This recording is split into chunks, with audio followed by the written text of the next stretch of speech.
भगवान गणेश हिंदू धर्म में प्रथम पूजनीय देवता हैं। किसी भी शुभ कार्य और पूजा को शुरू करने से पहले भगवान गणेश की पूजा की जाती है। जैसा कि सभी जानते हैं कि भगवान श्री गणेश सुख समृद्धि के देवता हैं और उनकी कृपा से जीवन के सभी कार्य बिना किसी बाधा के पूरे हो जाते हैं। इसलिए लोग घर के मंदिर में भगवान गणेश की मूर्ति रखते हैं। यूं तो गणेश जी की सूंड को लेकर अलग अलग धर्मों में अलग अलग धारणाएं हैं। हमने अपने घरों में गणेश जी की मूर्ति हमेशा बाईं और मुड़ी हुई देखी है। ऐसा कहा जाता है कि दक्षिण दिशा की ओर सूंड वाली गणेश जी की मूर्ति घर में नहीं रखी जाती है। यदि गणेश जी की मूर्ति की सूंड दक्षिण दिशा की ओर मुड़ी हुई हो तो यह शुभ नहीं होता है। वह मूर्ति अपने आप टूट जाती है। आमतौर पर गणेश जी की मूर्ति में दक्षिण की ओर सूंड केवल मंदिरों में ही देखी जाती है। कहा जाता है कि गणेश जी की दक्षिणमुखी मूर्ति की पूजा विधि विधान से करनी चाहिए। अगर उस पूजा में कोई गलती हो जाए तो गणेश जी नाराज भी हो सकते हैं। लेकिन अगर हम भगवान गणेश की दक्षिण दिशा की ओर सूंड वाली मूर्ति की पूजा करते हैं तो भगवान गणेश की कृपा हम पर लगातार बनी रहती है। दक्षिणमुखी सूंड वाली मूर्ति की अगर सही विधि से पूजा की जाए तो यह मनोवांछित फल देती है। आइए ज्योतिष चिराग बेजान दारूवाला से जानते हैं कि गणेश जी की सूंड किस तरफ होनी चाहिए। ऐसी मूर्ति होती है बेहद शुभ। जब भी आप घर में गणेश जी की मूर्ति स्थापित करें तो ध्यान रखें कि गणेश जी की सूंड बाएं हाथ की ओर होनी चाहिए।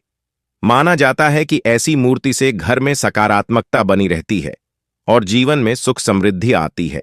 आप घर में सीधी सूंड वाले गणेश जी की मूर्ति भी स्थापित कर सकते हैं। ऐसी मूर्ति से घर का माहौल खुशनुमा रहता है और सुख शांति बनी रहती है। किस तरफ होनी चाहिए सूंड? कुछ मूर्तियों में गणेश जी की सूंड बाईं ओर तो कुछ में दाईं ओर दिखाई जाती है।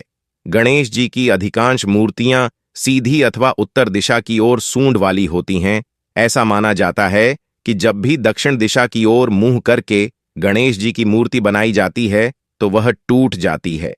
ऐसा कहा जाता है कि अगर संयोग से आपको दक्षिणावर्ती मूर्ति मिल जाए और उसकी विधिवत पूजा की जाए तो आपको मनोवांछित फल मिलता है। बाईं सूंड वाली गणेश जी की मूर्ति की विशेषता: यदि गणेश जी की सूंड बाईं ओर मुड़ी हुई दिखाई दे तो हम इसे इड़ा या चंद्र से प्रभावित मानते हैं, जो हमारा बायां स्वर है। यह हमारी इड़ा नाड़ी का प्रतिनिधित्व करता है। सूर्य और चंद्रमा की सांसों के आदान प्रदान के दौरान हमारी नाक में दो स्वर चलते हैं। अगर हम बाईं नाक से सांस ले रहे हैं तो इसका मतलब है कि हमारा बायां स्वर काम कर रहा है और हमारी इड़ा नाड़ी जागृत है, तो इसका मतलब है कि हमारा दिन शांत और स्थिर रहने वाला है। भगवान गणेश का हिंदू धर्म में महत्वपूर्ण स्थान माना जाता है। किसी भी तरह की पूजा पाठ हो या कोई भी धार्मिक या मांगलिक अनुष्ठान हो, सभी में सबसे पहले गणेश जी की ही पूजा की जाती है। गणेश जी विघ्नहर्ता कहा जाता है। गणपति जी की कृपा प्राप्ति और उन्हें प्रसन्न करने के लिए बुधवार के दिन गणेश जी की प्रतिमा को घर लाकर उसको अपने घर के पूजा स्थल में स्थापित करनी चाहिए। गणेश उत्सव की शुरुआत हर साल भाद्रपद माह के शुक्ल पक्ष की चतुर्थी तिथि से होती है। इस दिन घरों और पांडालों भगवान गणेश की प्रतिमा स्थापित की जाती है। देश भर में गणेशोत्सव का यह पर्व बहुत ही धूमधाम के साथ मनाया जाता है। यह उत्सव पूरे 10 दिनों तक चलता है। इन 10 दिनों में धूमधाम से गणपति बप्पा की पूजा की जाती है। 10 दिनों तक पूजा अर्चना के बाद चतुर्थी वाले दिन गणपति बप्पा का विसर्जन किया जाता है।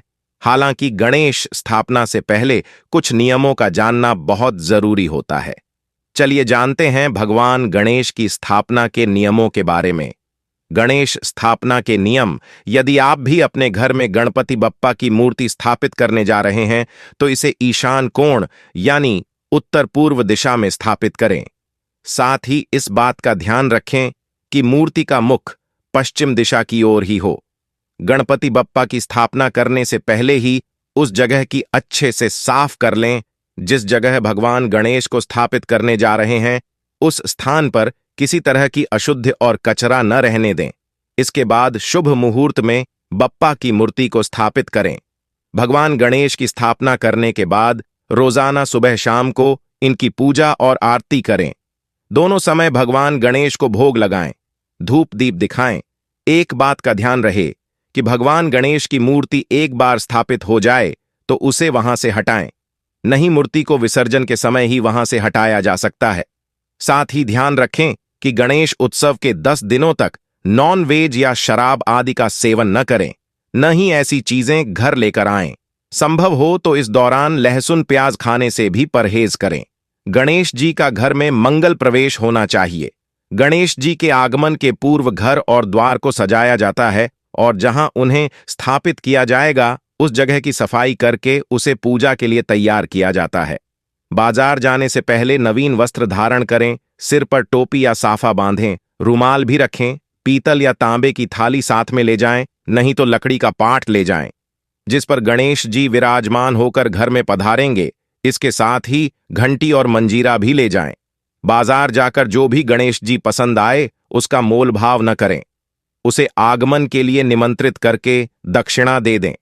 फिर गणेश जी की प्रतिमा को धूमधाम से घर के द्वारा पर धार्मिक मान्यताओं के अनुसार भाद्रपद माह में शुक्ल पक्ष की चतुर्थी तिथि के दिन सुख समृद्धि के देवता भगवान श्री गणेश का जन्म हुआ था।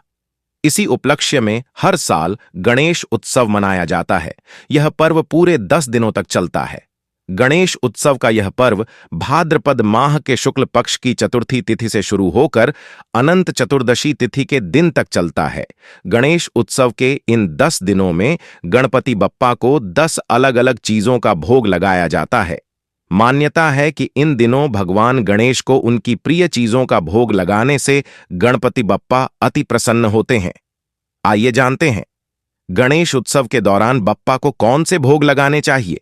गणेश उत्सव पर बप्पा को लगाएं। इन चीजों का भोग पहले दिन भगवान गणेश को मोदक अति प्रिय है। ऐसे में गणेश उत्सव के पहले दिन गणपति बप्पा को मोदक का भोग लगाएं। इससे बप्पा शीघ्र प्रसन्न होंगे। दूसरे दिन मोतीचूर के लड्डू भी गणेश जी को अति प्रिय हैं। ऐसे में गणेश उत्सव के दूसरे दिन भगवान गणपति को मोतीचूर के लड्डू का भोग लगाना उत्तम होता है। तीसरे दिन विघ्नहर्ता गणेश को बेसन के लड्डू भी पसंद हैं, इसलिए गणेश उत्सव के तीसरे दिन लड्डुओं का भोग लगाएं। चौथे दिन गणेश जी को केले का भोग लगाना उत्तम माना जाता है। पांचवें दिन धार्मिक मान्यता के अनुसार गणेश जी को मखाने की खीर भी बहुत पसंद है। ऐसे में उन्हें 5वें दिन प्रसाद के रूप में मखाने की खीर जरूर चढ़ाएं। छठे दिन हिंदू धर्म में नारियल का इस्तेमाल पूजन कार्य, यज्ञ, हवन आदि में किया जाता है। प्रसाद के रूप में भी नारियल को बांटा जाता है व खाया जाता है। ऐसे में छठे दिन बप्पा को नारियल का भोग लगाएं। 8वें दिन भगवान गणेश को मोदक और लड्डू बहुत पसंद है। ऐसे में आप 8वें दिन मोतीचूर और बेसन के अलावा मावे के लड्डुओं का भी भोग लगा सकते हैं। 9वें दिन दूध से बना कलाकंद और खोपरपाक जैसी स्वादिष्ट मिठाइयां भी गौरीपुत्र गणेश को अति प्रिय है। ऐसे में 9वें दिन दूध और घी से बनी मिठाइयां भगवान गणेश को अर्पित करें। 10वें दिन हिंदू धर्म में 56 भोग की बड़ी महिमा है। ऐसे में गणेशोत्सव के 10वें यानी आखिरी दिन बप्पा को 56 भोग लगाएं।